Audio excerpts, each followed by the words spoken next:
ಮಂಗಳೂರಿನ Saint Aloysius ಪರಿಗಣಿತ ವಿಶ್ವವಿದ್ಯಾಲಯ ಮತ್ತು ಕರ್ನಾಟಕ ಕೊಂಕಣಿ ಸಾಹಿತ್ಯ ಅಕಾಡೆಮಿ ವತಿಯಿಂದ ಮಹಾತ್ಮ ಗಾಂಧೀಜಿಯ ಸ್ಮರಣಾರ್ಥ ಗಾಂಧಿ ಸ್ಮೃತಿ ಕಾರ್ಯಕ್ರಮವು ನಡೆಯಿತು.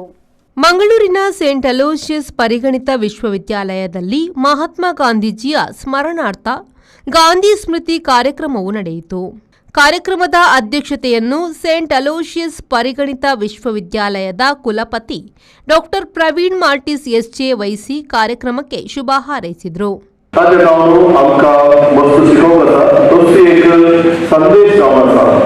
कसे आमच्या राष्ट्राक ताणें एक मुक्ती दिली, आमकां स्वातंत्र्य ताच्या मुखेलपणान मेळ्ळें आनी आमकां सहभागी ताचें कॉन्ट्रिब्युशन ताणें केल्लो तो वावर ताणें केल्लो त्यो सेवा आमकां सगळ्यांक उडाता केला.